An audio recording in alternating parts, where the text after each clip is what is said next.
अब फर्सीको फुल अब यसको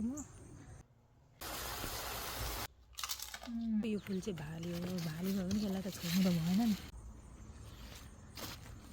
फर्सी रोपेको गट्टा चाहिँ नलाग्नु, सबै भाले हेर न। यो भालेहरूको कामै छैन, सबै भाले भएर यो फुलेको जतिकै सबै भाले हो। यसरी फुल्यो भने चाहिँ फर्सी फल्दैन, गट्टा लाग्दैन। सायद यिनीहरूलाई स्याहार नपुगेर होला कि यो फर्सी रोपेपछि म घरमा थिइनँ, केही समयको लागि म बाहिर गएको थिएँ। अनि यिनीहरूलाई पानी मलहरू केही भएन नि त। म आउँदा त सबै सुकिसकेको थियो। र पनि मैले यसलाई यता राखेर मरे पनि मरोस् भन्दै मैले यिनीहरूलाई चाहिँ यता स्याहार सुसार गरेँ। त्यहाँदेखि चाहिँ बल्ल यिनीहरू यस्तो भयो कि यतिको बोटहरू पनि भएर आयो। अनि अहिले चाहिँ सबै फुलै मात्रै भयो क्या। अनि अब सबै यो फुल चाहिँ भाली हो। भाली भयो भने यसलाई त छोड्नु त भएन नि। आज म फर्सीको फुलको अब म के बनाउँछु, यस्तो मिठो खानेकुरा बनाउँछु। अब यो फर्सीको फुलको यो चट्टा चट्टा पारेर काट्छु म। चाहिँ एउटा हातले क्यामेर एउटा हातले गर्दा त गाह्रो हुने चाहिँ भयो।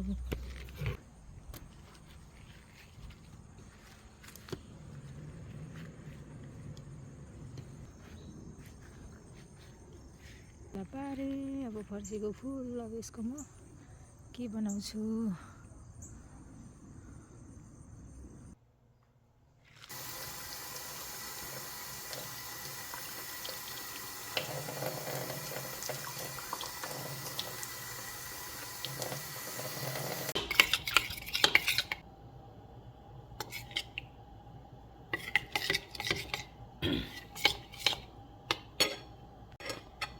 यसको चाहिँ मैले भिडियो बनाएँ।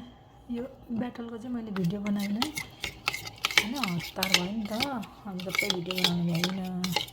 त्यसमा मैले के लगाएँ भन्ने कुराहरू चाहिँ कसैलाई जान्न मन छ, चासो छ भने चाहिँ कमेन्ट गर्नुभयो भने म अवश्य फेरि यसको भिडियो अर्को बनाएर लगाउँछु है। यतिकै चाहिँ हुनुपर्छ है। ल धेरै बाक्लो पनि हुनु हुँदैन र धेरै पातलो पनि हुनु हुँदैन क्या। यतिको भयो भने चाहिँ ठिक्क हुन्छ है। अब चाहिँ पकाउन सुरु गर्ने। यहाँ रेडी छ मेरो यो सफा बनाएको छ क्या। सफा बनाएर यहाँ लिएर राखेको छु। यस्तो गर्ने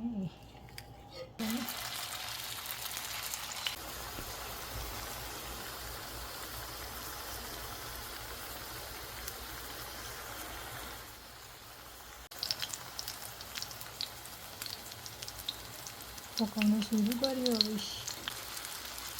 यस्तो मिठो यस्तो दामी हुन्छ कि मैले पनि आफै जानेको नै, मैले पनि देखेर क्या कस्तो हुँदो रहेछ भनेर ट्राई गरेर मिठो लाग्यो क्या। अनि किन छिटो फाल्नु होइन। अब चाहिँ भने रेडी हुन्छ, निकाल्दै तातै खानुपर्छ क्या। यस्तो मिठो हुन्छ नि, यस्तो दामी हुन्छ नि। ल है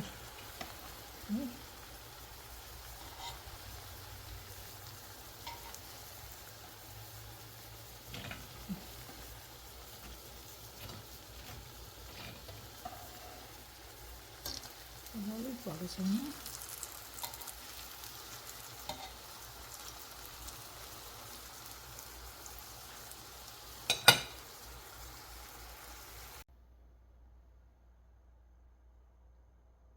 रेडी भयो, अब खाने हो। चरम चरम